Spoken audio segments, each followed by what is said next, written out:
बिस्मिल्लाहिर्रहमानिर्रहीम। अस्सलाम वालेकुम नाज़रीन, आप यूट्यूब चैनल देख रहे हैं। मैं इमरान खान हूँ। अभी पहले वाले ज़ख्मी उठाए जा रहे थे, पहले वाली लाशें जो हैं वो दफनाई नहीं गई और एक मरतबा फिर आज़ाद कश्मीर में खून रेजी हो गई। एक के बाद एक वाक़यात हो रहे हैं। अस्पतालों की सूरत हाल मैं आपको बता देता हूँ कि इतना रश है कि खून देने वालों का तांता बंधा हुआ है। 200 के करीब लोग बताए जाते हैं जिन्हें बुलेट इंजरी आई है। जो लोग शहीद हुए उनकी तादाद 20 के लगभग बताई जाती है, जिन्हें कल शहीद किया गया था सिक्योरिटी फोर्सेस की जानिब से फायरिंग करके। ये डायरेक्ट फायर किए गए थे और सिक्योरिटी फोर्सेस का कोई एक शख्स भी शहीद नहीं हुआ। तो जो शहीद हुए वो सारे के सारे मुजाहिरीन थे, उन पे डायरेक्ट फायरिंग की गई है और उसके नतीजे में 20 लोग शहीद हो गए और बहुत बड़ी तादाद में लोग गोलियों के जख्मों से चूर होकर अस्पतालों में पहुंचे हैं। अस्पतालों में खून देने वालों का तांता बंधा हुआ है और इतना रश है कि टेबलों के ऊपर भी मरीजों को डाला गया है, यानी वहां पे अस्पतालों में बेड खत्म हो गए और एक इमरजेंसी जैसी सूरत हाल है आज़ाद कश्मीर में। और ये खून बहने का सिलसिला अभी भी रुक नहीं रहा। आज़ाद कश्मीर में लोग अपने प्यारों का पोस्टमार्टम करवाना चाहते हैं, तो अस्पताल इंतजामिया की वजह से बताया जा रहा है उनकी तरफ से कि जनाब यहाँ पे रश इतना है और लोड इतना ज़्यादा है कि हम ये रिपोर्टें आपको या रिजल्ट आपको तैयार करके दे नहीं पाएंगे। हम एक तरफ जाते हैं, दूसरी तरफ से आवाज़ आती है, तो लोड बहुत ज़्यादा है अस्पताल की इंतज़ामिया के ऊपर। जबकि आईजी ने स्टेटमेंट दिया बीबीसी को और उसने कहा कि सिर्फ 5 लोग मारे गए अब तक। सारा जितना भी अभी तक सिनेरियो बना, 67 लाशें अभी तक बाकायदा डाटा के साथ जारी कर चुकी है जॉइंट अवामी एक्शन कमेटी। उसका डाटा दे चुकी है कि ये 67 लोग, 67 लोग अब तक शहीद हो गए। और अभी जो आज के दिन में शहीद हुए वो अलग है, मैं आपको बताता हूं आज मीरपुर में क्या हुआ। लेकिन पहले रावलाकोट में लोग निकले दरेक के मुकाम से, फिर ये गए चनार चौक की तरफ, अब ये पहुंच गए डी चौक की तरफ और यहां से उन्होंने मकबूल बट चौक में जाना है। अगर ये मकबूल बट चौक पहुंच जाते हैं, यहां पे भी सिक्योरिटी फोर्सेस बहुत बड़ी तादाद में मौजूद हैं और ये पैदल जाएंगे। ये अगर मकबूल बट चौक पहुंच जाते हैं तो फिर रावलाकोट पे तो एक तरह से कंट्रोल हो जाएगा इनका और उसके बाद इन्हीं लोगों ने आगे मुजफ्फराबाद की तरफ बढ़ना है। लोग कम नहीं हो रहे, सिर्फ वो लोग कम हुए जो खून देने के लिए अस्पतालों में गए हैं या वो लोग कम हुए जिन्हें गोलियां लग गई हैं। बाकी लोग हजारों की तादाद में, बहुत बड़ी तादाद में ज्वाइंट अवामी एक्शन कमेटी के एहतजाज में शामिल है। खवातीन भी निकल कर एहतजाज के अंदर शामिल होने के लिए आई हैं और वहां पे जो मुकर्रीन है उन्होंने कहा जी हम ना तो हथियार उठाएंगे ना वापस जवाबी कार्रवाई करेंगे, हम सीधा सीधा अपना एहतजाज करेंगे और अपने सीने पेश करेंगे। ये गोलियां मारते हैं तो मारते रहें। और लगातार हम देख रहे हैं कि गोलियां चल रही हैं और रियल बुलेट्स हैं, यानी वो गोलियां जो बॉर्डर के ऊपर इंडिया पाकिस्तानी फौजियों को मारता है और पाकिस्तानी फौजी इंडियन फौजियों को मारते हैं, वो वाली रियल बुलेट्स पाकिस्तानी शहरियों पे या कश्मीरी शहरियों पे चलाई जा रही हैं। बहुत ही अजीब सूरत हाल है। अब आ जाए जरा मीरपुर में क्या हुआ। कल जो कुछ भी रावलाकोट में हुआ उसमें कुछ नौजवान शहीद हो गए जिनका ताल्लुक था मीरपुर से। तो मीरपुर में एक लोगों की रैली निकली और उन्होंने कहा जी हम इज़हार यकजहती करेंगे उन नौजवानों से जिन्हें शहीद किया गया रावलाकोट में। अब ये रैली निकल के बाजार में से, सड़क से, मेन शाहरा से गुजर रही थी, तो इनके ऊपर सीधे फायर कर दिए गए सिक्योरिटी फोर्सेस की जानिब से। वहां कई लोग जख्मी हो गए और 6 लोग मौके पर ही शहीद हो गए। वो लाशें सड़कों पे पड़ी हुई थी। एक नौजवान ने छत से वीडियो बनाई है, लाशें कितनी देर तक सड़कों पे पड़ी रही। वहां पे उन्हें उठाने वाला कोई नहीं था, लगातार फायरिंग हो रही थी, लोग जख्मी थे और वो तड़प तड़प के सड़क पे अपनी जान दे रहे थे। वहां पे लोग शहीद हो गए। 6 लाशें आकर उठाई सिक्योरिटी फोर्सेस के लोगों ने। ये नकाबपोश लोग थे, इन्हें पीछे से बुलवाया गया, सादा कपड़ों में मलबूस थे, नकाबपोश थे और ये डबल केबन डाले और इस तरह की गाड़ियों में आए और उन्होंने इंसानों को जानवरों की तरह उठा के गाड़ियों में फेंका। वो जो डेड बॉडीज पड़ी हुई थी सड़कों पे, जो शहीद पड़े हुए थे, उनको उठा के गाड़ियों में फेंका और लेकर चले गए। अब कश्मीरी ये वाले मनाजिर देखने के बाद कह रहे हैं कि इसी तरह हमारी लाशें पहले भी गायब की गई हैं।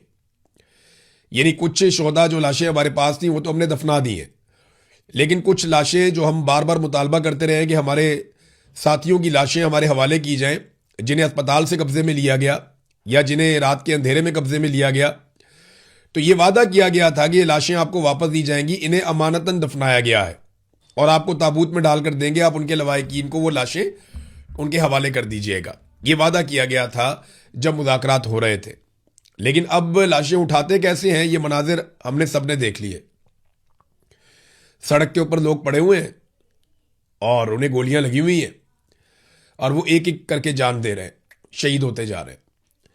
उसके बाद पीछे से सिक्योरिटी फोर्सेस की गाड़ियां आती हैं, सादा कपड़ों में नकाबपोश उतरते हैं, वो लाशें उठाकर गाड़ियों में डालते हैं और निकल जाते हैं। ये मनाजिर हम मकबूजा कश्मीर में भी नहीं हमने देखे कभी, जो मनाजिर हम इस वक्त आज़ाद कश्मीर में बदकिस्मती से देख रहे हैं।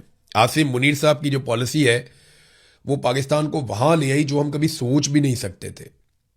यानी इक्तदार की एक ख्वाहिश, हमेशा रहने की ख्वाहिश, कुर्सी मेरे से कोई ना ले पाए, मैं अपनी हुकूमतें बनाऊंगा, मैं पाकिस्तान को कंट्रोल करूंगा, मैं अपने लोगों को तरक्की दूंगा, अपने लोगों को आगे लेकर आऊंगा, तमाम इदारों में मेरे हमायती लोग बैठेंगे, मैं अपने तमाम मुखालिफिन को कुचल दूंगा, ये मुल्क वैसे चलेगा जैसे मैं चाहूंगा।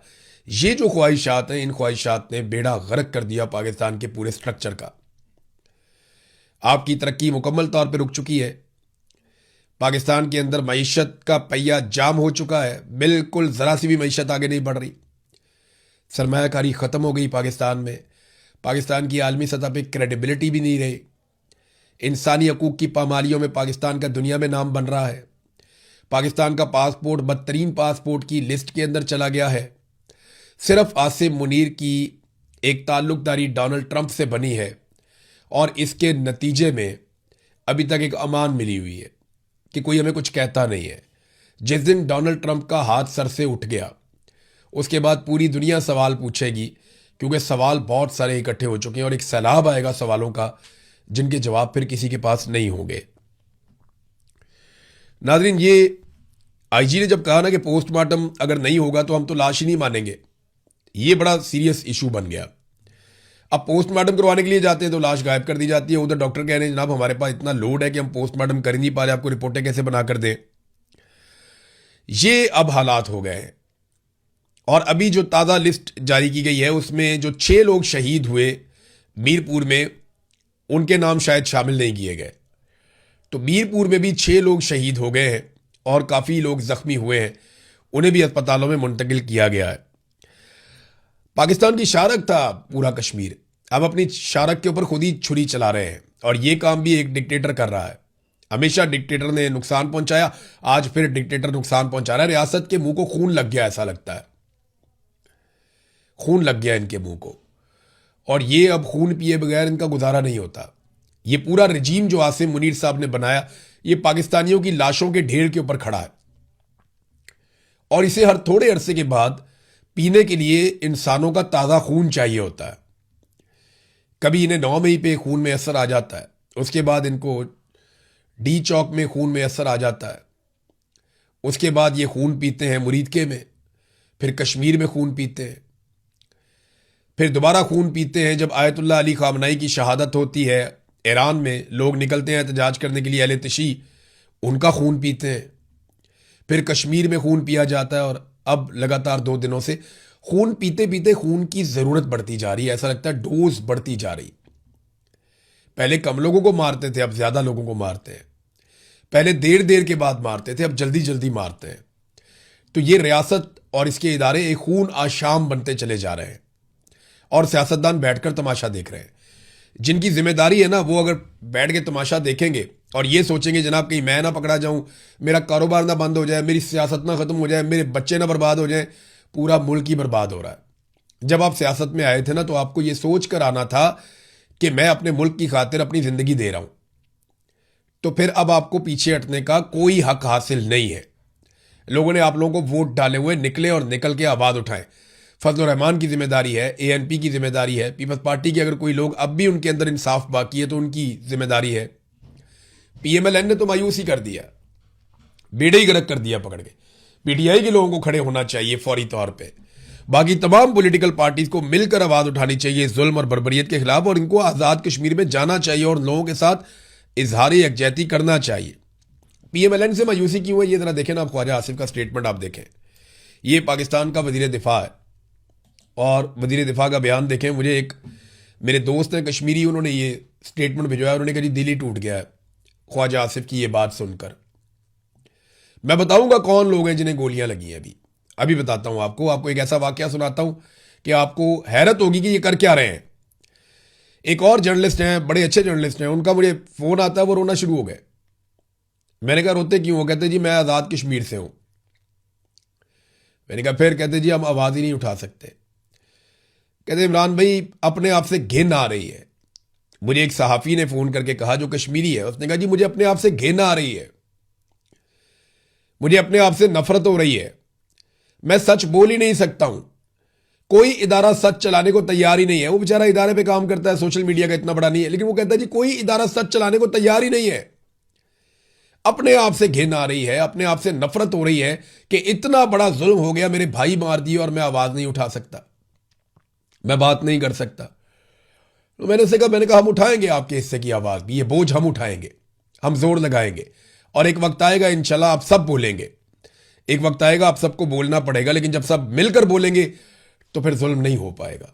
इसलिए बारी बारी सबकी बारी, ये मैं कहता रहता हूं कि आप सबकी बारी आएगी, एक एक करके आप सबको मारा जाएगा, एक एक करके आप सबकी इज्जत पे हाथ डालेंगे, एक एक करके आप सबकी चादर और चार दीवारी का तकद्दुस पामाल करेंगे, एक एक करके आपके घरों में घुसेंगे। ये आज भी मौका है, इकट्ठे होकर इनका मुकाबला करो, वरना ये जायंट बनता जाएगा, ये एस्टेब्लिशमेंट इतनी ताकतवर हो जाएगी कि फिर आप इसको रोकना आपके लिए मुसीबत बन जाएगी, फिर बहुत ज्यादा कुर्बानी देनी पड़ेगी।